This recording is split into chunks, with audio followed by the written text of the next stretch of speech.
대부분의 사람들이 본 것과 들은 것을 아는 것이라고 착각해요. 개념이 중요하다는 말을 많이 들었지만 실제로 개념 공부를 열심히 하는 아이는 드물어요.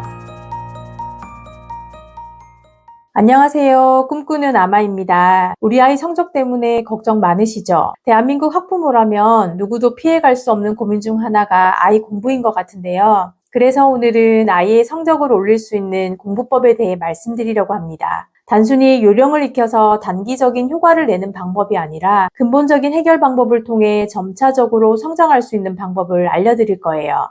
지금까지의 공부 방법을 조금만 바꾸셔도 아이가 달라지는 것을 느끼실 거예요.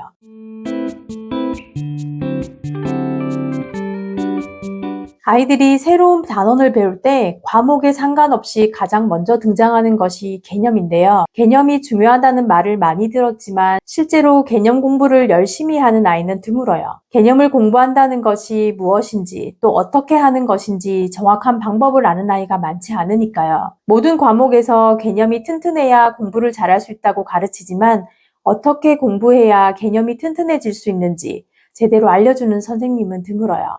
알려줬다고 하더라도 아이들은 가볍게 넘기는 경우가 많죠.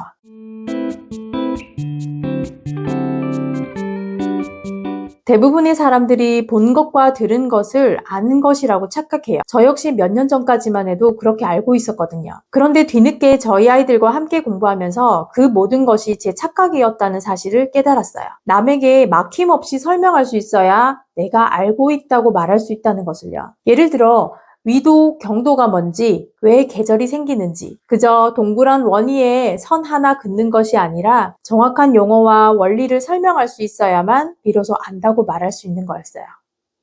품사가 뭐냐고 물으면 공부를 좀 했다는 아이들도 명사, 대명사부터 나와요. 틀린 말은 아니지만 그건 품사의 종류지 품사의 정의가 아닌 거죠. 수학도 마찬가지예요. 원주율이 뭐냐고 물으면 그저 3.14라고 말하는 아이들이 대부분이에요. 그런데 왜 3.14인지 알고 말하는 아이는 드물죠. 문제는 우리 주변에 이런 아이가 많다는 거예요.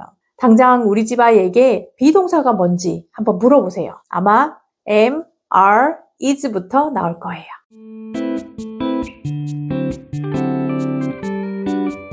문제를 풀기 위해서는 종류를 아는 것이 더 중요한 거 아냐 라고 생각하실 수도 있어요. 하지만 이 차이가 학년이 올라갈수록 큰 차이를 만들어요. 바닥 공사를 제대로 하지 않은 채 모래성을 쌓는 것과 같죠. 기본 뿌리가 튼튼하지 않은데 가지를 계속 뻗기만 하면 언젠가 뿌리부터 흔들리게 돼 있어요. 결국은 되돌아가 다시 시작해야 하는 경우도 생기죠. 우리가 시험에서 마주하는 문제들은 대부분 개념을 얼마나 이해했는지 알아보는 것에서 출발해요. 아무리 다양한 응용 문제가 나와도 그 근본적인 질문의 답은 모두 개념에 들어있죠. 특히 수학의 경우 용어의 정의부터 공식의 원리를 제대로 알고 있으면 대부분의 문제가 다 풀려요. 그래서 개념 공부가 잘 되어 있는 아이들은 처음 보는 유형의 문제에도 강하죠. 이러한 원리는 모든 과목에 다 적용돼요.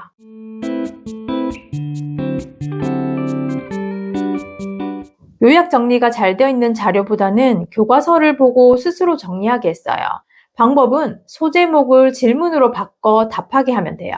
처음엔 말로, 그 다음엔 글로 정리하도록 했어요. 그게 결국 서술형 문제에 대한 답이 되더라고요. 예를 들어 교과서에 정치의 의미라는 소제목이 있다면 아이에게 정치가 뭐야? 라고 질문하는 거죠. 그 질문에 단어가 아닌 문장으로 말할 수 있어야 진짜 개념을 아는 거라고 보시면 돼요. 질문에 잘 대답하기 위해서는 자신의 방식대로 요약 정리를 하는 것이 필요하고 결국 요약하는 과정에서부터 자신의 것이 되는 거죠. 국어 개념도 마찬가지예요.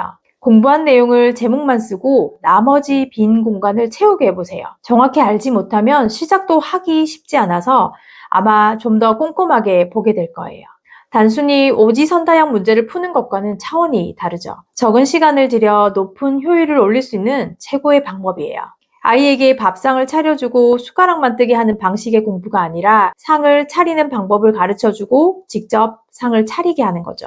결국은 모든 것을 혼자서 해낼 수 있어야 살아남을 수 있는 세상이니까요.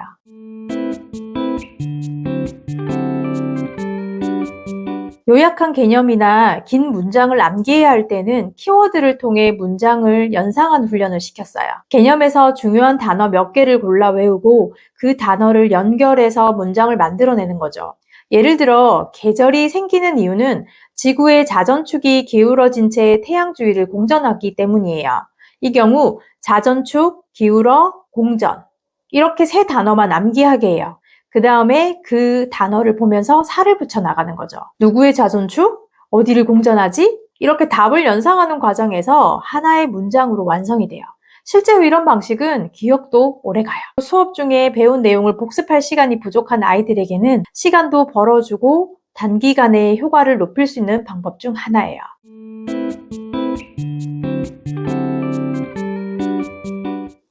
가능한 가르쳐주는 사람의 말이 아니라 아이의 입을 통해 말하게 하고 있어요. 들은 것은 돌아서면 잊어버리지만 자신이 말했던 것과 손으로 쓴 것은 몸이 기억하기 때문이죠. 그래서 아이의 질문에 질문으로 답하고 자신의 생각을 담아 대답하도록 유도했어요. 아이가 말할 수 있는 만큼이 딱 아는 만큼이라고 보시면 돼요. 그럼 어느 부분이 부족한지가 바로 보이죠. 그 부분만 다시 공부하게 하시면 돼요.